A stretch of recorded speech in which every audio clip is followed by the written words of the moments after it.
మనం ప్రభువుని స్తుతించి మహింపరిచి గణపరచడానికి వచ్చాం కాబట్టి దేనికి వచ్చామంటే ప్రార్థన చేయడానికి వచ్చామా, దేవుని స్తుతించి మహింపరచడానికి వచ్చామా? దేనికి వచ్చాం? What purpose? ఎందుకొరకు వచ్చాం? మనం బుధవారం ప్రార్థనకు వస్తాము, సోమవారం నుంచి శనివారం వరకు ఏం చేస్తామండి? ప్రార్థన ప్రార్థన ప్రార్థన. ఇంకోటి కోపం వస్తుంది. దేవుని బిడ్డలు అడుక్కునేవారుగా ఉండకూడదు. ప్రార్థన ఏంటి? ప్రభుని అడగడం. ప్రభు ఉద్యోగం ఇయ్యు, ఆరోగ్యం ఇయ్యు, ఆహారం ఇయ్యు, ఆస్తులు ఇయ్యు అని అడుగుతాం. అది సోమవారం నుంచి శనివారం రాత్రి 12 వరకు చేసుకోండి. ఏది? ప్రార్థన. అయితే దేనికి వచ్చాం మనం? మన కొరకు ప్రాణం పెట్టిన మన సృష్టికర్త, మన రక్షకుడు, మన ప్రభువుని స్తుతి, మహిమ, ఘనత, ప్రభావములు చెల్లించడానికి వచ్చాం. ఏ వ్యక్తిని మహింపరచడానికి రాలేదు. అందుకే ఈ యొక్క పద్ధతి పరలోకంలో ఏం జరుగుతుంది, అది భూలోకంలో ఈ యొక్క ఆదివారము ప్రభు దినము, ప్రభు మరణాన్ని, సాతానుని, పాపాన్ని, భయంకరమైన విగ్రహారాధికుని నన్ను కూడా జయించాడు ప్రభు. నేను ఇప్పుడు కూడా కల్లో అనుకోను, యేసు ప్రభువుని నమ్ముకొని యేసు ప్రభువుని ఆరాధించే సౌభాగ్యంలోనికి నేను మారుస్తానని కల్లో కూడా ఊహించలే. మనం ఎవరిని మహింపరచడానికి వచ్చామండి? బొమ్మల్నా? నేను మహింపరిచాను. 20 సంవత్సరాలు మహింపరిచాను. 19 సంవత్సరాలు. మా తాతగారు 119 సంవత్సరాలు మహింపరిచారు. దానివల్ల నాకు ఉపయోగం లేదు. మన కొరకు ప్రాణం పెట్టిన మన సృష్టికర్త అయిన, మన రక్షకుడైన, మన ప్రభువుని, ఎవరండి అయినా? తోమ ఏమన్నాడు? నా ప్రభువా. మనుషుల్ని మహింపరచడానికి రాలేదు. ఈ లోకంలో సృష్టిని మహింపరచడానికి రాలేదు. ఈ లోకంలో దేన్ని మనం మహింపరచడానికి రాలే. మన ప్రభువుని మహింపరచడానికి వచ్చాం. మన యేసుక్రీస్తుని, మన ప్రాణప్రియుణ్ణి, మన రక్షకుడిని, మన దేవుణ్ణి, మన ప్రాణప్రియుని మహింపరచడానికి వచ్చాం, స్తుతించడానికి వచ్చాం. దేవుని వాక్యం ద్వారా మన పురుకొల్పడిన వారమే చూచుకుందాం. అందరికీ తెలుసు కానీ నేను చెప్పక్కర్లేదు. కీర్తన 148 అధ్యాయం అందరం కలిసి చదువుకుందాం. మార్చి కీర్తన 148 1వ వచనం నేను చదువుతాను, 2వ వచనం మీరు చదవండి. అలాగా మార్చి చదువుకుంది ఈ అధ్యాయం అంతా. అంటే మా చిన్నప్పుడు పెద్ద అధ్యాయము, పెద్ద పాటలు ఒక వచనం లేకుండా పాడేవాడు మార్టిన్ గారు.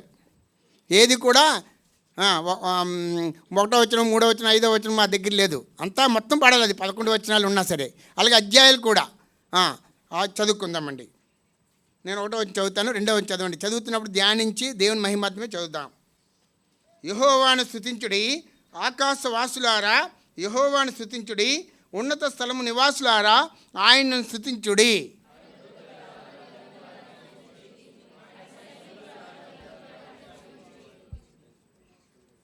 సూర్య చంద్రులారా ఆయన స్తుతించుడి, కాంతిగల నక్షత్రములారా మీరందరూ ఆయన స్తుతించుడి.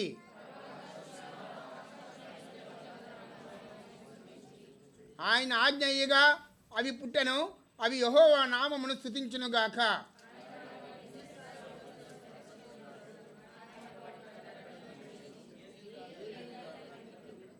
భూమి మీదున్న మకరములారా, అగాధ జలములారా యెహోవాను స్తుతించుడి.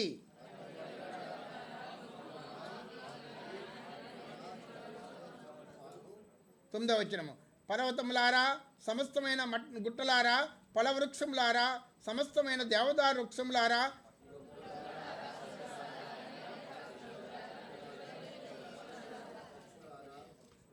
భూరాజులారా, సమస్త ప్రజలారా, భూమి మీదనున్న అధిపతులారా, సమస్త న్యాయాధిపతులారా యెహోవాను స్తుతించుడి.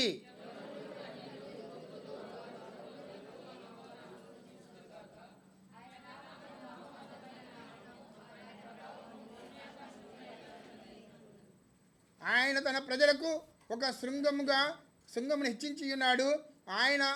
ఆయన భక్తులందరికీ, ఆయన చెంత చేరిన జనులకు, ఇశ్రాయేలుకును ప్రఖ్యాతికరంగా ఉన్నది. యెహోవాను స్తుతించుడి. ప్రార్థన చేసుకుందాం. మా సృష్టికర్త, మా రక్షకుడా, మా ప్రభువా, నీకు వేలాది వందనాలు. ఒకానొకప్పుడు భయంకరమైన నిన్ను కాకుండా, నిన్ను స్తుతించకుండా, నిన్ను మహింపరచకుండా, నిన్ను పూజించకుండా ఈ లోకంలో భయంకరమైన విగ్రహారాధికు నన్ను నా మనోనేత్రాలు వెలిగించారు.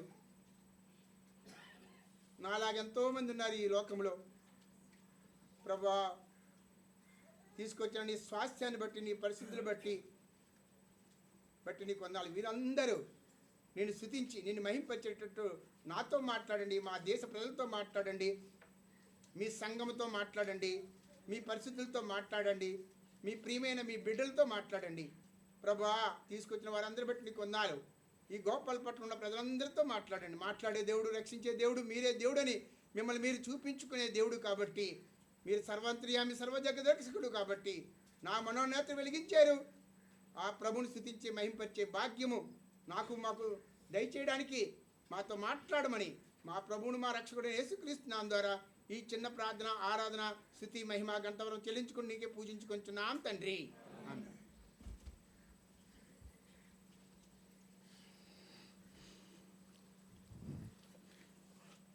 ఇందాక చెప్పాను కదా, ప్రార్థన దేవుని స్తుతించడము, దేవుని మహింపరచడము, మన ప్రభువు రక్షకుడైన యేసు నామమున గణపరచడము, అది ఒకటి. రెండవది ఏమిటండి? అది ఆయన మహింపరచడం. ఎవరినండి? మన ప్రభువుని, యేసుక్రీస్తు వారిని సంఘములో, సమాజముగా ఆయన్నే మహింపరచాలి, ఆయన్నే స్తుతించాలి మన జీవితంలో. ఎందుకంటే ఆయన మన ప్రాణం పెట్టి మనల్ని రక్షించుకున్నాడు. ఒకటి. రెండవది ఏంటండి? ఆరాధన. ఆరాధన ఏంటండి? యేసుక్రీస్తు వారు మన కొరకు ఆయన జీవితాన్ని అర్పించుకున్నాడు శిలువ త్యాగం ద్వారా. మనం అలాగే మన జీవితంలో ఏం చేయాలండి? అర్పించుకోవాలి. రెండోది స్తుతించడం వేరు, దేవుని మహింపరచడం వేరు. రెండోది ఆరాధన. ఆరాధన ఏంటండి? యేసుక్రీస్తు వారు శిలువ మీద తన జీవితాన్ని అర్పించుకున్నట్టు మన జీవితంలో కూడా ఎట్లా అర్పించుకోవాలండి? సజీవ యాగముగా అర్పించుకోవాలి. అబ్రాహాము తన కుమారుని అర్పించుకున్నాడు కదా, అది ఆరాధన. స్తుతించడం వేరు, మహింపరచడం వేరు, ఆరాధన వేరు. దీని తారతమ్యం గ్రహించండి. ఆరాధన వేరు, ప్రభువుని మహింపరచడము, స్తుతించడము, గణపరచడము వేరు. మూడవది ఏమిటండి? కృతజ్ఞతాస్తుతులు చెల్లించడం. అంటే దేవునికి థ్యాంక్స్ చెప్పడము. ప్రభువు నన్ను రక్షించాడు, నా పాపాలు క్షమించాడు, నన్ను పరిశుద్ధపరిచాడు, అంతేకాకుండా నరకము నుండి, అగ్నిగుండం నుండి నిత్యజీవం ఇచ్చి పరలోకంలో ఆయనతో పాటు కూర్చుండబెట్టాడు. ఈ లోకంలో పరిశుద్ధమైన సమాజంలో కూర్చోబెట్టాడు. ఆయనకు వందనాలు చెల్లించడము. కృతజ్ఞతకి, ఆరాధనకి, దేవుని స్తుతించడానికి ఈ మూడు తారతమ్యాలు తెలిసాయండి? తెలిసాయలేవా? స్తుతించడము, ఆరాధించడము, కృతజ్ఞతాస్తుతి చెల్లించడం. థ్యాంక్స్ యూ మీటింగ్ అనేదండి మనకి చిన్నప్పుడు. మీకు తెలుసో తెలీదో? Thanks you meeting. కృతజ్ఞతాస్తుతులు చెల్లించాలి దేవుడు చేసిన ఉపకారములలో. నా ప్రాణమా యెహోవాను చేసిన మేలులను మరువకము, అది కృతజ్ఞత. అయితే ఇప్పుడు ఈ సమయమున మనం దేనికి వచ్చామండి? దేవుని స్తుతించడానికి వచ్చాం. మన ప్రభువుని, మన రక్షకుడు యేసుక్రీస్తుని స్తుతించడానికి వచ్చాం. దావీదు మహారాజు ఏమంటున్నాడండి? ఆయన అన్ని కీర్తనలు చూడండి. కీర్తన మొదట, కీర్తన చివర ఏమంటాడండి? ఏమంటాడు? యెహోవాను. ఎవరిని స్తుతించాలండి? యెహోవాను, యేసుక్రీస్తు వారిని స్తుతించాలి. No man cannot glorified in the God's assembly in these days. పూర్వం నేను రక్షించబడి కొత్తలో, రక్షించబడక ముందైతే మనుషులను మహింపరిచేవాడిని, విగ్రహాలు మహింపరిచేవాడిని, పూజారులు మహింపరిచేవాడిని, మహర్షులను మహింపరిచేవాడిని. ఇప్పుడైతే మనుషులతో సంబంధం లేదు, పూజారులతో సంబంధం లేదు, పాస్టర్తో సంబంధం లేదు, సేవకులతో సంబంధం లేదు. డైరెక్ట్గా ప్రభువుని మహింపరిచి, ప్రభువుని స్తుతించే భాగ్యం ఇచ్చాడు, ప్రభువుని చూచి పూజించే భాగ్యం ఇచ్చాడు. ఎంత గొప్ప భాగ్యం ఇచ్చాడండి! ఈ భాగ్యము ప్రతి ఒక్కరు, పేదవారు, దీనులు, దరిద్రులు, పెంటకుప్పల మీద ఉన్నవారు, చదువు లేనివారు అనేక మంది ప్రభువు సన్నిధికి వచ్చి ధారాళముగా ఆయన పరిశుద్ధ స్థలంలో ప్రవేశించి ఆయన ముఖ దర్శనము చూచి ఆయన పాదపద్మలు ముట్టుకునే పాపాత్ములైన స్త్రీ ఎట్లా స్తుతించిందో, ఎట్లా ఆరాధించిందో, ఎట్లా పూజించిందో, ఎట్లా వందనాలు చెల్లించిందో అట్లా చెల్లించవచ్చు. ప్రభువుని స్తుతిద్దామా? దావీదు మహారాజు తన జీవితంలో మహారాజు అయినప్పటికీ ఆయన గణపరచబడాలి. ఇశ్రాయేలు ప్రజల మధ్య, యూదా జనాంగం మధ్య. యూదా అంటే ఏమిటండి? యూదా గోత్రం అంటే ఏమిటి? దేవుని స్తుతించాలి. ఎవరిని? మన ప్రభుని యేసుక్రీస్తు వారిని. ఆ సౌభాగ్యంలోనికి మన జీవితాన్ని మార్చాడు. ఇది మామూలు భాగ్యము కాదండి. క్రైస్తవ జీవితం సౌభాగ్య జీవితము. ఈ లోకంలో అనేకమైన జీవితాలు జీవించాను. నా జీవితంలో అంతా కూడా నాకు తృప్తి లేదు. క్రీస్తు యేసు యొక్క సేవా సౌభాగ్యంలోనికి, క్రీస్తు యేసు యొక్క ప్రభు నామమును స్తుతించడానికి ఎంత గొప్ప భాగ్యం అండి. అన్ని నామముల కన్నా మధురమైన నామము యేసునామము. ఆ యేసునామమును స్తుతించడము, ఆ యేసునామమును సేవ చేయడము, ఆ యేసునామాన్ని ప్రకటించడము, ఆ యేసునామాన్ని వందనాలు చెల్లించడము, అది సౌభాగ్య జీవితము. ప్రియులారా, దావీదు మహారాజు, ఆయన మహారాజు అయినప్పటికీ కూడా వచ్చాడు. ఎక్కడికి వచ్చాడండి? కోటలో ఉండవలసిన వాడు ఎక్కడికి వచ్చాడండి? దేవుని మందిరానికి వచ్చాడు. వచ్చేమన్నాడు? యెహోవాను స్తుతించి. అంత మహారాజే యెహోవాను స్తుతించినప్పుడు మానవులమైన మనము ప్రభువుని స్తుతిద్దామా? ఈ ఉదయకాలమున ఈ సృష్టి అంతా కూడా దేవుని స్తుతిస్తుంది. ఇందులో 30 వచనాలు ఉన్నాయి. ఇప్పుడు చదవాలంటే టైం లేదు. నాకు 30 నిమిషాలు ఇచ్చారు. ఈ 30 నిమిషాలు ఇదంతా వర్ణించాలంటే చాలా చాలదు. మీ ఇంటికి వెళ్ళి చదువుకోండి, ఒకసారి ధ్యానించుకోండి. అయితే కొన్ని 30 మంది ఇక్కడ ఆరాధిస్తున్నారు, దేవుని స్తుతిస్తున్నారు. ఒక్కొక్కటి చదవండి, గబగబన వెళ్ళిపోదాం. ఆకాశవాసులు యెహోవాను స్తుతిస్తున్నారు. ఆకాశమున ఉన్నత స్థలముల్లో నివాసులు ఎవరు? దేవదూతలు. ఆయన దూతలు ఉన్నత స్థలములో ఉన్నారు. ఆయన సైన్యము. ఆయన ఒక్క మాట సెలవిస్తే గాబ్రియల్ దూత వెళ్ళి కమాండ్ చేస్తాడు. దేశాన్ని, ప్రపంచాన్ని, భూకంపాన్ని కలుగు చేస్తాడు, తుఫాను కలుగు చేస్తాడు. ప్రపంచం గడగడలాడుతుంది దినాల్లో. Politics of the politics of the ప్రపంచం నాశనానికి సందర్భంగా ఉంది ఆకాశము, భూమి. ప్రపంచంలో ఉన్న నాయకులందరూ కూడా, ప్రపంచంలో ఉన్న మంత్రులందరూ కూడా, ప్రపంచంలో రాజులు చెప్పుకునే మానవులందరూ కూడా గడగడలాడుతున్నారు. ప్రియులారా, ఆకాశము, భూమి గతించిపోతుంది. అయినప్పటికీ ఇవన్నీ దేవుని స్తుతిస్తున్నారు. 3వ వచనం చదవండి. సూర్యచంద్రులారా ఆయన స్తుతించుడి, కాంతిగల నక్షత్రములారా మీరందరూ ఆయన సూర్యచంద్రులు స్తుతిస్తున్నారండి. చూడండి, మే నెలలో సూర్యుడు అంత ఎండ రమ్మని 50 degrees రమ్మని ఎవరు చెప్పారండి? ఎవరు చెప్పారు? ఎవరైనా స్విచ్లు ఎక్కారా? మన ట్యూబ్లైట్ వేయాలంటే, ఫ్యాన్ తిరగాలంటే, మైక్ కూడా ఆపాలంటే స్విచ్ ఉంది. కానీ సూర్యుడు వెలుతురు రావాలని సన్లైట్ లేకపోతే మనం బతకలేం కదండి. డి విటమిన్ ఉండదు. నాకు కూడా డి విటమిన్ తక్కువ ఉంది. 4 గోళ్ల మధ్య ఉన్నాను చాలా రోజులు. అందువలన సూర్యుడు మే నెలలో ఇంత ఎండ రమ్మని ఎవరు చెప్పారు? అలాగే డిసెంబర్ నెలలో వస్తే కనబడడు.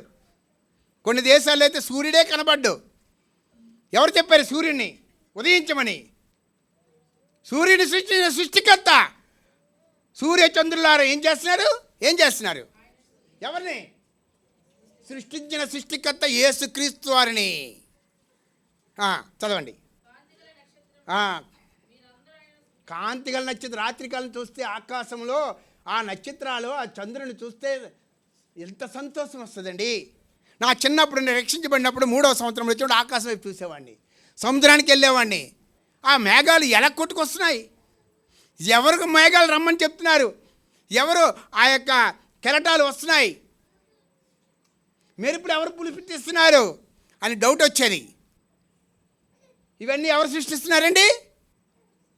సృష్టించిన సృష్టికర్తని యేసుక్రీస్తు వారి యెహోవా నామము, యేసుక్రీస్తు వారి నామము. ఆయనే సృష్టికర్త. ఆయన ఈ సృష్టి అంతా ఆయన సృష్టించాడు. ఈ సృష్టి ఆయన స్తుతిస్తుంది. రండి. పరమాకాశములారా, ఆకాశపైన ఉన్న జలములారా. ఆకాశం కూడా స్తుతిస్తుంది. ఆకాశంలో ఉన్న జలములు 3 రోజులు కంటిన్యూగా వచ్చి పడిపోయేందుకు. హైదరాబాద్ సిటీలో, బాంబే సిటీలో, మెడ్రాస్ సిటీలో, లేకపోతే ఢిల్లీ సిటీలో ఏమైపోద్ది? మీరు నిన్న మొన్న చూడలేదు, హైదరాబాద్లోట చాలా వెహికల్స్ కొట్టుకుపోయేట ఒక 3 గంటల కంటిన్యూ వర్షం పడితే. ఆ పైన ఆ యొక్క మేఘాలు, ఆ యొక్క వర్షము కుమ్మరిస్తే మనం ఉండలేం. అయితే అవన్నీ కూడా దేవుడు ఆజ్ఞ ఇచ్చాడు. ఇంత చేపే కురువు, నువ్వు జూలైలో రా, మొదటి వర్షము, తొలకరి వర్షము, కడవరి వర్షం కుమ్మరించి నా ప్రజల మీద, నా దేశం మీద అని ప్రభు కమాండ్ చేశాడు. అవి అలాగా నెరవేర్తిస్తున్నాయి, దేవుని ఆజ్ఞకు లోబడుతున్నాయి. మానవులమైన మనమే దేవునికి లోబడలేకుండా మనము ఈ లోకంలో మన శరీర హెచ్చలకి జీవిస్తున్నాం మానవులమైన మనము. అందువలన ఈ సృష్టి అంతా చూసి నేర్చుకుందాం దేవుని ఎట్లా స్తుతిస్తున్నాయో, ఎట్లా జీవిస్తున్నాయో. రండి. యెహోవా ఆజ్ఞగా ఇవన్నీ కలిగాయి.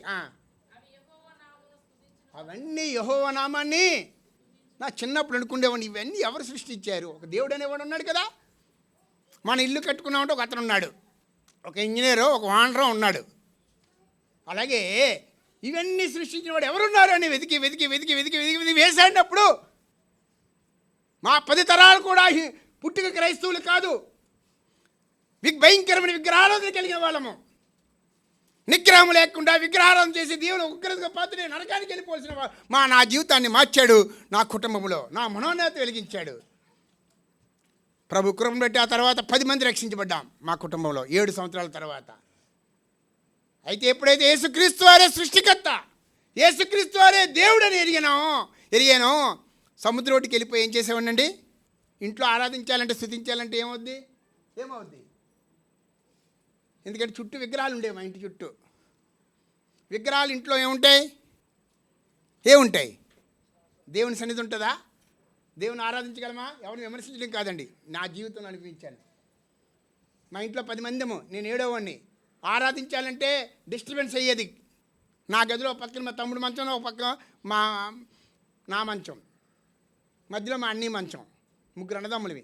అయితే ఇవన్నీ చెప్తున్నానంటే బీచ్ రోడ్కి వెళ్ళిపోయి, పార్కులు వెళ్ళిపోయి, ఉదయకాలం 5 గంటలకు లేచిపోయి, ఎందుకంటే జగదాంబ దగ్గర ఉండేవాడిని మా ఇల్లు, కిందకి వెళ్ళిపోయి రక్షించబడిన తర్వాత అక్కడికి వెళ్ళి ఆరాధించి స్తుతించి ఇసుకలో ఉదయకాలమున 5 గంటలకు వెళ్ళిపోయి ఆరాధిస్తే, ఎప్పుడైనా బీచ్కి వెళ్ళారా? సముద్రానికి, విశాఖపట్నం సముద్రము. తెల్లారి 4 గంటలకి 5 గంటలకు వెళ్ళిపోయి మోకరించి ఇసుకలో దేవుని స్తుతించండి. అప్పుడే ఉదయించే సూర్యుడు వస్తాడు. ఆ సృష్టికర్త ఆ సృష్టి అంతా చూసి దేవుని స్తుతించే భాగ్యం మనకిచ్చాడు ప్రియులారా. అలాగా 10 సంవత్సరాలు చేసిన తర్వాత అనేకమైన కష్టాలు వచ్చిన తర్వాత అదే విశాఖపట్నం సముద్రంలో నోవోటల్లో 12 సంవత్సరములు 20 సంవత్సరములు ఆ బెడ్రూమ్ మీద కూర్చొని ఆ యొక్క పక్కన మోకరించి స్తుతించే భాగ్యం ఇచ్చాడు. దేవునికి అసాధ్యమైనది ఏమీ లేదు. ఒక్కటి మన గురి కలిగి ఉండాలి. నేనేమైపోయినా పర్వాలేదు, నా ప్రభు మహింపరచబడాలి, నేను దాచబడాలి, ఆయన యేసు ప్రభు హెచ్చించబడాలి. రండి, ఇవన్నీ కూడా యెహోవా నామమును స్తుతిస్తున్నాయి. 6వ చదువు అమ్మా.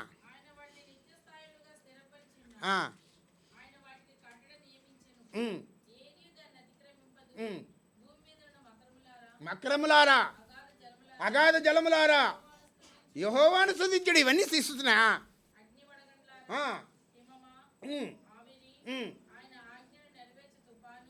24 గంటలు 365 రోజులు తుఫాన్ వచ్చింది అనుకోండి వైజాగ్కి, ఏమవుతుంది? తినడానికి తిండి కూడా కొనుక్కోవడానికి అవ్వదు. దేవుడు ఆర్డర్ ఇస్తాడు, పలానా టైంలో వర్షం కావాలంటే, వర్షం లేకపోతే విశాఖపట్నానికి నీళ్ళ కొరత వస్తుంది కాబట్టి వెళ్ళి తుఫాన్ చెయ్యి అని ఆర్డర్ ఇస్తాడు నవంబర్ నెలలో. అది ఎన్ని రోజుల వరకు వస్తుంది అంటే ఒక 7 నెలల వరకు కూడా నీటి కొరత తీరిపోద్ది విశాఖపట్నం సిటీకి. తుఫాన్ రాకపోతే ఏమవుతుందండి? మనకి హైదరాబాద్ లాగా ఎప్పుడు పడితే అప్పుడు వర్షా టైంలో వర్షం పడదు మనకి, వర్షాకాలంలో కూడా ఎండ వస్తుంది మనకి. క్లైమేట్ చూడండి, క్లైమేట్ కూడా సృష్టి కూడా దేవుని ఆరాధిస్తుందండి. తుఫాన్ ఏం చేస్తుంది? పలానా టైం వస్తుంది, ఆ టైంలోనే తుఫాన్ వస్తుంది. నవంబర్లో అక్టోబర్లోనే విశాఖపట్నానికి ఒరిస్సాకి తుఫాన్ వస్తుంది. ఎప్పుడో వస్తుంది అన్ సీజన్లో. ఈ యొక్క తుఫాను కూడా దేవుని స్థుతిస్తుంది. రండి. పర్వతములు, సమస్తమైన గుట్టలు, ఫలవృక్షములు,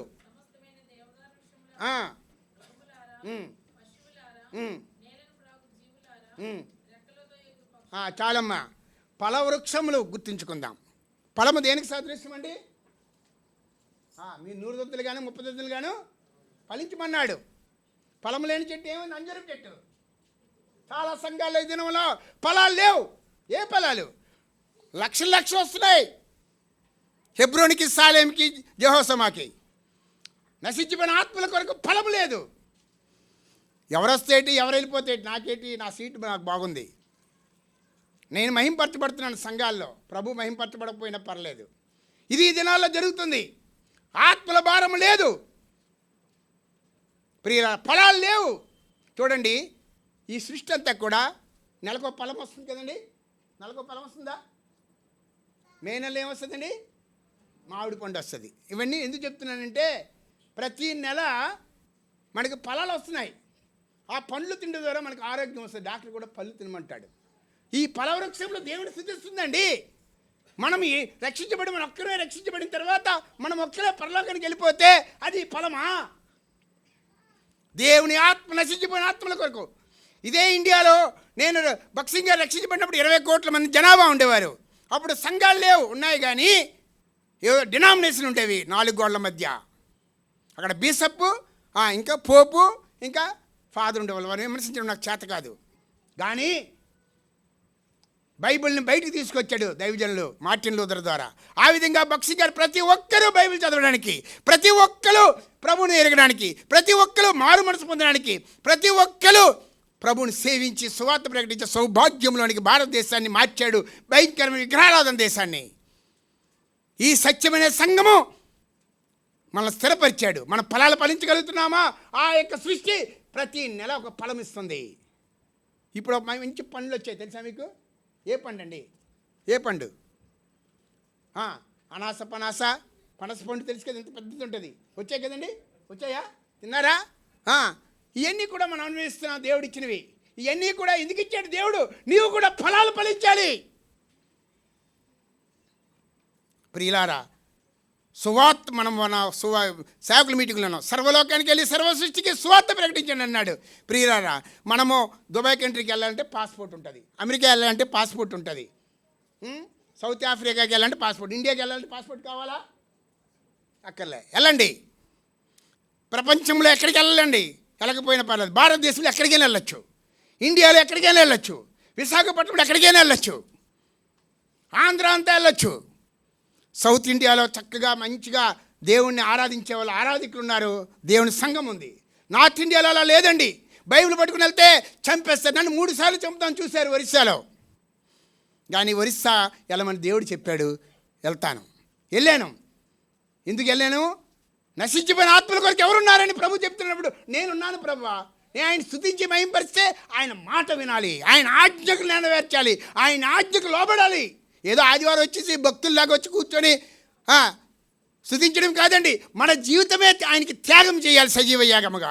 ఎందుకంటే యేసుక్రీస్తు వారు శిలువ మీద తన పరిశుద్ధమైన జీవితాన్ని, యవన జీవితాన్ని, పవిత్ర జీవితాన్ని సృష్టించిన సృష్టికర్త ఈ లోకానికి శిలువ మీద త్యాగము చేశాడు. నీ కొరకు, నా కొరకు ప్రాణం పెట్టాడు. మన ప్రాణమును మనము కాపాడుకుని ఏం పోగొట్టుకుంటామండి? దేన్ని పోగొట్టుకుంటాం? ఒకడు తన ప్రాణమును కాపాడుకుంటే ఏం పోగొట్టుకుంటాం? దానిని పోగొట్టుకుంటాం. దేన్ని? పరలోకంలో మనకు ఒక స్వాస్థ్యం ఉంది. ప్రభు కొరకు హతసాక్షి అయిన పౌలు, అపోస్తలులు తమ జీవితాలు త్యాగం చేశాడు. దైవజనుడు తన జీవితాన్ని త్యాగం చేశాడు యేసుక్రీస్తు వారి యొక్క శిలువ త్యాగం ద్వారా. అదే మేము నేర్చుకున్నాం. ప్రియులారా, యేసుక్రీస్తు వారి వైపు చూడండి, మనుషుల వైపు చూడకండి, నా వైపు చూడకండి, ఈ లోకంలో దేని వైపు చూడకండి, యేసు వైపు చూడండి. మన కొరకు ప్రాణం పెట్టిన యేసు వైపు చూసి ఆయన స్తుతించి, ఆయన మహింపరిచి, ఆయన కొరకు మనము ఆయన ఎట్లా తన జీవితాన్ని సజీవ యాగముగా అర్పించుకున్నాడో శిలువ త్యాగము ద్వారా మన జీవితం అర్పించుకుందాం ఆయన సేవ కొరకు. ఏదో స్తుతించి 4 మాటలు చెప్పి వెళ్ళిపోవడం కాదండి. 4 గంటలు 2 గంటలు కూర్చొని భక్తుల్లాగా భజన చేయడం కాదండి మన జీవితం. క్రైస్తవ జీవితం సౌభాగ్య జీవితము. మన జీవితం ప్రాక్టికల్గా ఉండాలి. ఒక బియ్యం మనం తినగలమా? బియ్యాన్ని ఏం చేయాలి? ఎన్ని రకాలుగా వండుకుంటే అన్ని రకాలుగా టేస్ట్ వస్తుంది. అలాగే ఒక క్రైస్తవ జీవితము ఫలాలు ఫలించే జీవితంగా ఉండాలి. నశించిపోయిన ఆత్మల కొరకు భారం. 4 గోడల మధ్య సాలెంలో ఉండమని చెప్పారు నన్ను 20 సంవత్సరాలు. కట్టుబట్టేశారు. నేర్చుకున్నాను. నేర్పారు వాళ్ళ శిక్ష వలె. ఒకరోజు వచ్చింది ప్రభు నన్ను తీసుకెళ్ళాడు హెబ్రోనికి. అక్కడ నేర్చుకున్నాను. సాలెంలో కూడా నేర్చుకున్నాను కొన్ని. How to serve the Lord అని, how to clean the rooms అని, కానీ ఎట్లా ప్రభువుని సేవించాలి, ఎట్లా ప్రభువుని సేవించాలి, ఎట్లా ప్రభువుకి సువార్త ప్రకటించాలి. నశించిపోయిన ఆత్మల కొరకు మనము ఆయన స్తుతిస్తున్నామంటే ఆయన మా ఆజ్ఞకు లోబడాలి. సృష్టి అంతా ఆయన ఆజ్ఞకు లోబడి ఆయన స్తుతిస్తుంది. రండి, అయిపోయింది, టైం అయిపోయింది, 30 నిమిషాలు అయిపోయింది. రండి, ఇలాగ చూస్తుంటే అన్నీ స్తుతిస్తున్నాయి. భూమి మీద చదవమ్మా 11వ వచనము. భూరాజులారా,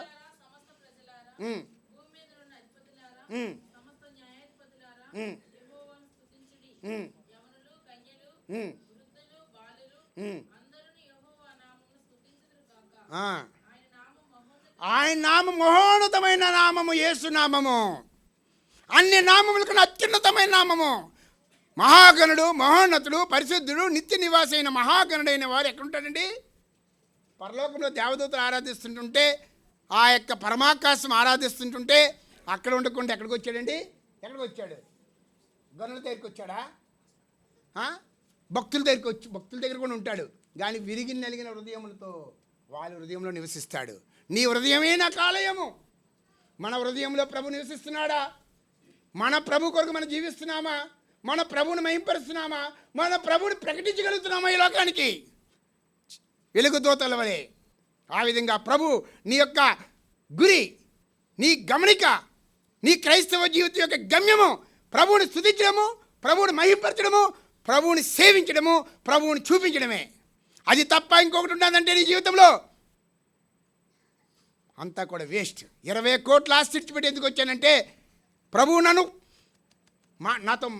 మాట్లాడాడు, నన్ను సంధించాడు, నాకు నేర్పించాడు. ఈ లోకంలో సుఖ సౌఖ్యాలు ముఖ్యము కాదు, పేరు ప్రఖ్యాతులు ముఖ్యము కాదు, ధన సంపదలు ముఖ్యము కాదు, ఆస్తిపాస్తులు ముఖ్యము కాదు. ప్రభు కొరకు జీవించి ప్రభువుని మహింపరచడము, ప్రభువుని ప్రకటించడమే ముఖ్యము, ఆయన్ని స్తుతించడమే ముఖ్యము. అదే మన గురి కలిగి ఉండాలి. ఓ క్రైస్తవులారా, ఓ పరిశుద్ధమైన సంఘమా, ఓ దేవుని బిడ్డలారా, ప్రభు చేత రక్తపడిన కొనబడిన ఓ సేవకులారా, ఓ పెద్దలారా, ఓ దైవజనులారా, ప్రభువుని మహింపరుచుతున్నావా? సంఘంలో ప్రభు మహిమార్థమై చెప్తున్నాను. ఈ దినాల్లో కరువు అయిపోయింది. అంత దైవజనుడు బక్సింగ్ గారు 80 సంవత్సరంలో, నేను అప్పుడు 20 సంవత్సరాలు మోకరించేవాడు. ఆయన తలంచుకుంటే ఏమైనా ఎంతో ఆశ్చర్యవంతుడు ప్రపంచంలో. అవన్నీ విడిచిపెట్టాడు ఒక వెంట్రుకు వాసులాగా. ప్రియులారా, ఈ సమస్త భూజనులారా అంటున్నాడు. ఏ జనులారా? ఏ జనులు? భూమిని ఏలే రాజులు ఉన్నారు ఈ లోకంలో. వీళ్ళందరూ రాజులు కాదండి, వీళ్ళందరూ మంత్రులే, నాయకులే, వినాయకులే. ఒకే ఒక రాజు, రాజులకు రాజు, ప్రభులు ప్రభు రానై ఉన్నాడు. ఆయన రాజ్యం వచ్చింది, సాతాను రాజ్యము కోల్పోయింది. సాతాను తలను చెదగొట్టాడు ప్రభు రాబోతున్నాడు. ఆయనతో పాటు మనము 1000 ఏళ్ళు ఏలాలి ఈ లోకంలో, పరలోకంలో కూడా. ప్రియులారా, దేవుని పిల్లారా, దేవుని పరిశుద్ధులారా, పరిశుద్ధ సంగమా, ఈ భూరాజులందరూ కూడా ప్రభువుని స్తుతిస్తున్నారు. యవనులు, కన్యకులు అందరూ స్తుతిస్తున్నారు. సమస్తమైన అధిపతులు స్తుతిస్తున్నారు. అయితే యెహోవా నామము, ఏ నామము? యెహోవా నామము, యేసు నామం మహోన్నతమైన నామము. ఆ నామాన్ని స్తుతిద్దాం. ఎలా స్తుతిద్దామంటే, ఆయన తన ప్రజలకు ఒక శృంగం ఇచ్చాడు. ఏ శృంగము? జయించే శృంగము. పాపాన్ని, లోకాన్ని, సాతానుని, ఈ లోకాన్ని జయించే శక్తి ఇచ్చాడు. ఆయన సాతాను తలను చెదగొట్టాడు. ఆయన రక్షణ శృంగం ఇచ్చాడు మనకి. ఏ శృంగం అండి? నరకం నుండి తప్పించే శృంగం ఇచ్చాడు.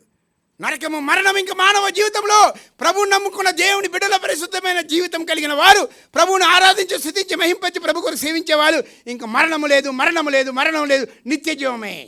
The eternal life of the God. అదే దేవుడు నిత్య జీవం ఇచ్చాడు మనకి. మరణానికి భయపడకండి. అనేక మంది నన్ను చంపుతాను చూశారు, అనేక మంది నన్ను హేళన చేశారు. నా ప్రభు నాకు రక్షణ శృంగముగా ఉన్నాడు నా కుడివైపు. ఆయన కొరకు జీవించే భాగ్యం ఇచ్చాడు, ఆయన స్తుతించే భాగ్యం ఇచ్చాడు మనకందరికీ. యెహోవా నామము మహోన్నతమైన నామము. ఆయన ప్రభావం భూమి ఆకాశముల పైగా ఉన్నది. ఆయన తన ప్రజలకు ఒక శృంగంగా ఇచ్చి ఉన్నాడు. ఇప్పుడు భక్తులు ఏం చేస్తున్నారండి? మనమందరం భక్తులము. ఎవరండి? భక్తులము. చాలామంది ఆదివారం వస్తే ఎక్కడికి వెళ్తారండి? చాలామంది మన క్రైస్తవులు కూడా ఈ మధ్య తయారయ్యారు. మన వాళ్ళు కూడా అట్లా ఉదయాన్నే లేచిపోయి ఫస్ట్ ఎక్కడికి వెళ్తారు, ఆదివారం వారం అంతా డ్యూటీకి వెళ్తారు, డబ్బులు ఆదివారం ఎక్కడికి వెళ్తారండి, ఉదయాన్నే లేచి మటన్ షాప్కి వెళ్ళిపోతారు, కొంతమంది చికెన్ షాప్కి వెళ్ళిపోతారు. 1000 రూపాయలు మటన్, 500 మటన్ రాందుంటే ఏమి తిందుమా ఏమి త్రాగుదామా. భక్తి కాదండి, మన భక్తులము మనము. ప్రియులారా, ఉదయాన్నే లేచి ప్రభుని స్తుతించే వాళ్ళు ఎంతమంది ఉన్నారు? 4 గంటలకి, కనీసం 5 గంటలకి, కనీసం 6 గంటల మోకలికి స్తుతించావా ఈ దినము? ఈరోజు ఎంతమంది బైబిల్ చదివారు? ఈరోజు ఎంతమంది క్యాలెండర్ అనే చూచారు? ఈరోజు క్యాలెండర్ వాక్యం ఏంటండి? ఎంతమంది క్యాలెండర్లో వాగ్దానం చూసారు? బైబిల్ చదవడం పక్కన పెట్టండి. అది ఎలాగ చదవాలి, కంపల్సరీ చదువుతారు మీరు, చాలా మంచి వాళ్ళు, భక్తులే. ఈరోజు క్యాలెండర్లో వాగ్దానం ఏంటి, వాక్యం ఏంటి? చదవండి. లోకరసవత 2వ అధ్యాయం 14వ వచనం చదవండి. అదే వాక్యం నాకు ఇచ్చాడు చెప్పమని మీకు. నా సొంత మాటలు కాదు, ఇది దేవుని మాటలు. ఇది 2 అంచెల ఖడ్గము. లోకరసవత 2వ అధ్యాయము. మీరు చెప్పకూడదు, జూనియర్లు చెప్పాలి, సీనియర్లు చెప్పకూడదు. ఎంతమంది వాక్యం చదివా? 2వ అధ్యాయం 14వ వచనం చదవండి. అందరూ చదవండి. అందరికి తీయండి. అందరూ సర్వోన్నతమైన స్థలములో దేవునికి మహిమయు, ఆయనకి ఇష్టమైన మనుషులకు భూమి మీద సమాధానమును కలుగును కాక అని దేవునికి స్తోత్రము చేయించు. ఈరోజు ఏ వర్తమానం ఇవ్వాలి? ఆరాధన గురించి ఇవ్వాలా, కృతజ్ఞత ఇవ్వాలా, లేకపోతే దేవుని మహింపరచడం ఇవ్వాలంటే ప్రభు అన్నాడు, ఏడ్చుకుంటూ చెప్పాడు ప్రభు నాతోని, నా కొరకు, నా సంఘం కొరకు ప్రాణం పెట్టాను, ఆ సంఘము మనుషులు మహింపరుస్తుంది. దేవుని స్తుతించడం మర్చిపోయింది, దేవుని గణపరచడం మర్చిపోయింది, యేసుక్రీస్తు నామమును మహింపరచడం మర్చిపోయారు. ప్రియులారా, నీవు ఏ స్థితిలో ఉన్నావు? నేను హెచ్చరించడానికి రాలేదు. ప్రభువుని స్తుతిద్దాం, ప్రభువునే గురిపెట్టుకోండి. మన కొరకు ప్రాణం పెట్టి, మన కొరకు రక్తం కార్చి, మన పరిశుద్ధపరిచి, మన కొరకు తిరిగి లేచి మరణాన్ని జయించి మన కొరకు త్వరలో రానై ఉన్న ఆ ప్రభువుని మహింపరుద్దాం, ఆ ప్రభువుని స్తుతిద్దాం. భక్తులందరూ దేవుని స్తుతిస్తున్నారు, మనమందరము స్తుతిద్దాం. చివరిలో ఈ వచనం చదువుదాండి అందరం. ఆయన తన ప్రజలకు ఒక శృంగంగా హెచ్చించి ఉన్నాడు. ఆయన తన భక్తులందరికీ, ఆయన చెంత చేరిన జనులకు, ఇశ్రాయేలుకు ప్రఖ్యాతికరంగా యెహోవాను స్తుతించుడి. భక్తులందరూ దేవుని స్తుతిస్తున్నారు. ప్రపంచమంతటా సూర్యోదయం నుంచి సూర్యాస్తం వరకు మనం కూడా ఇస్కోలు మందిరంలో ఆయన ప్రజలతో కలిసి మనం కూడా స్తుతిద్దాం.